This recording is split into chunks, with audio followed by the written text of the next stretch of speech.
Welcome to Sunny's Mindset Lab podcast. Today we're exploring Alan Carr's Easy Way to Stop Smoking with its author, Alan Carr. This book has helped millions of people understand why they smoke and how to quit without fear, willpower, or a sense of deprivation. Thank you, Sunny.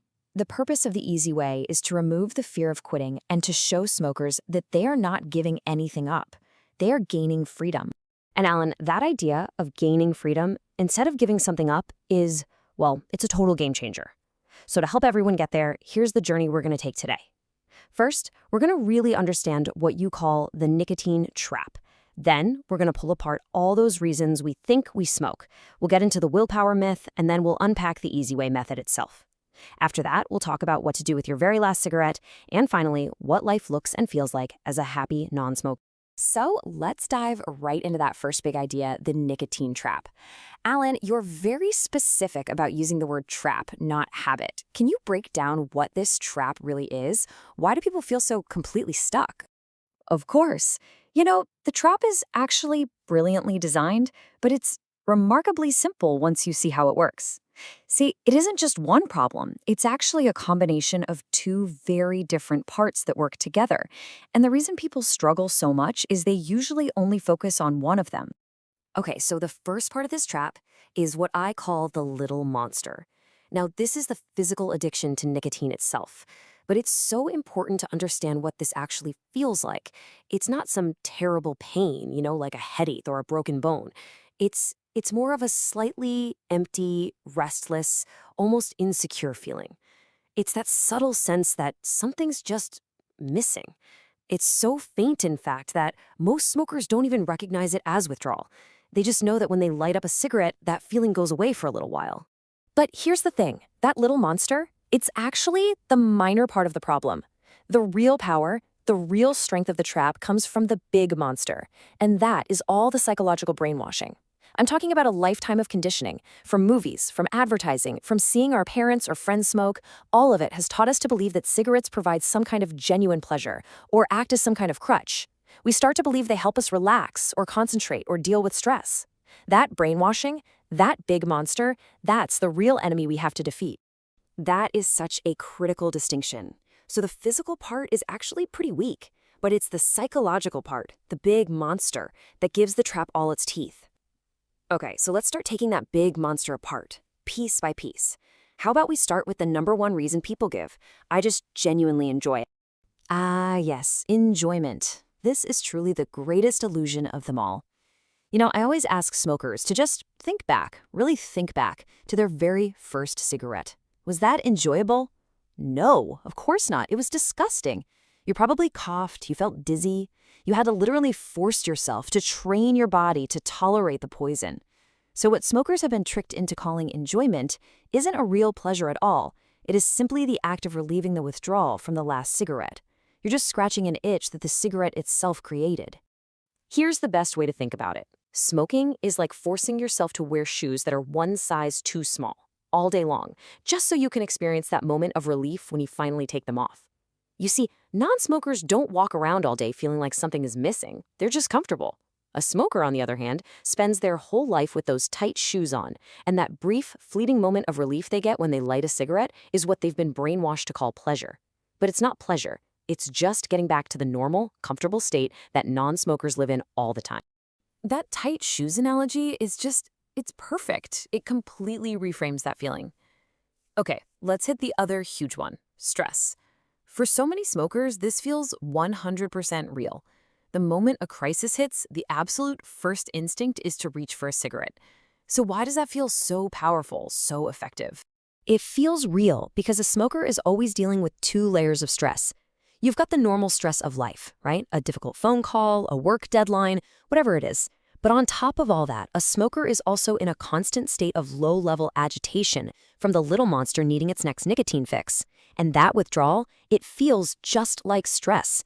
So when a real stressful event happens in life, the little monsters start screaming even louder. When you light a cigarette, you're only satisfying that nicotine withdrawal. So your total level of stress goes down a little bit, and you mistakenly think the cigarette helped with the original problem. But it didn't. All it did was quiet the addiction for a few minutes. The truth is, non-smokers are far less stressed because they don't have that second layer of constant, nagging withdrawal to deal with. So we're starting to see that these benefits are actually just illusions created by the trap itself. So if that's true, why on earth is quitting so famously difficult? This gets us to what you call the willpower method, and you say it's the main reason that most people fail when they try to quit.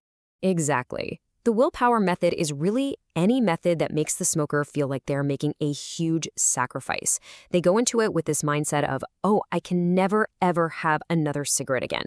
They spend all their time and energy fighting temptation, gritting their teeth, and just waiting for the misery to end. It creates this awful feeling of deprivation. It's like an internal civil war. But with the easy way, we don't fight. We simply focus on understanding why we smoked. And once you see with total clarity that cigarettes gave you absolutely nothing of value, there's no desire left to fight. You simply don't want one. It's about removing the desire altogether, not resisting it. And this is also why other common approaches are doomed to fail. Trying to cut down, for example, is just a form of self-torture.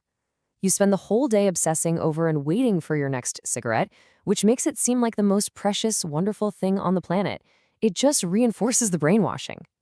And nicotine substitutes like patches or gum, well, they just don't make any logical sense, do they? You can't cure an addiction to a drug by taking more of that same drug. All they do is keep that little monster alive.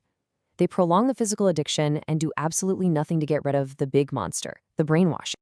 Okay, so it's clear that willpower and substitutes aren't the answer because they keep you feeling deprived. So what is the answer? What is the core of the easy way? How do you create that incredible mindset shift that just removes the desire? The key is to systematically and logically destroy every single reason you believe you smoke. The whole game is about killing the big monster. We have to see with absolute certainty that smoking doesn't relieve stress, it creates it. It doesn't help you concentrate, it constantly breaks your concentration. And it is not a genuine pleasure, it's just the relief from an itch that it created. Once that brainwashing is totally dismantled, the physical withdrawal, that little monster, is so incredibly mild that it's honestly laughably easy to just ignore. Most people barely even notice it's there. And all of this leads to the most important revelation of all. When you quit smoking with this method, there is absolutely no sacrifice. You are not giving up anything. You're not losing a friend or a crutch. You are escaping from a prison. You are getting rid of a disease. Think of what you're gaining. Your health, your energy, your money, your self-respect, your freedom. The very moment a smoker truly, deeply understands this, the fear just vanishes, and they are ready to be free. That is such a powerful shift. It's not about loss, it's about gain. It's not sacrifice, it's escape. Okay, so for anyone listening right now who's feeling that click, who's feeling ready, what are the actual practical steps? How should they go about smoking their final cigarette? The instructions are wonderfully simple. First, you set your date and time, and you make a firm, final decision. You're not trying to quit. You are quitting.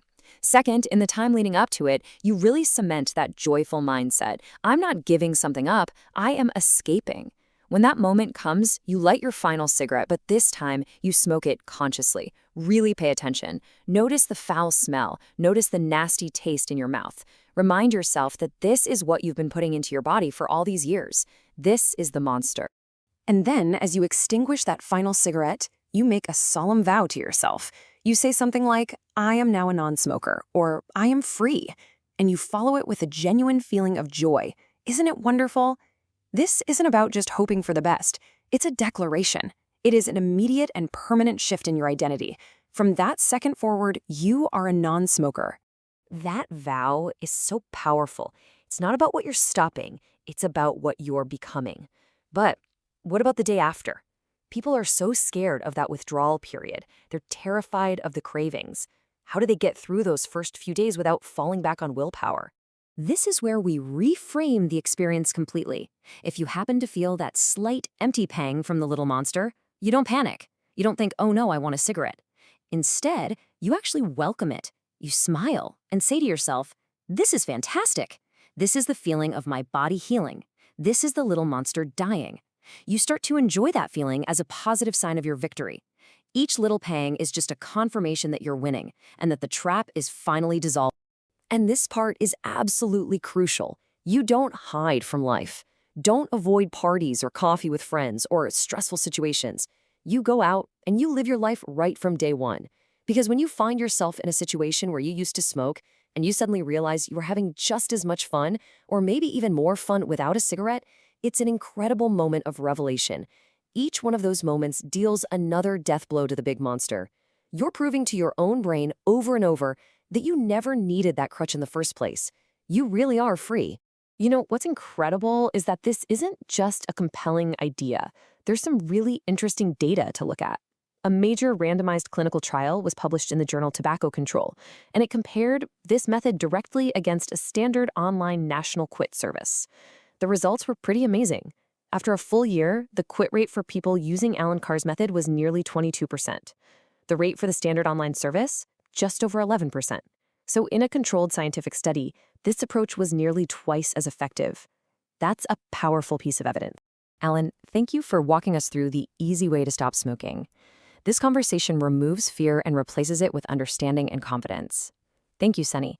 I hope listeners now see that stopping smoking is not a sacrifice. It's a liberation.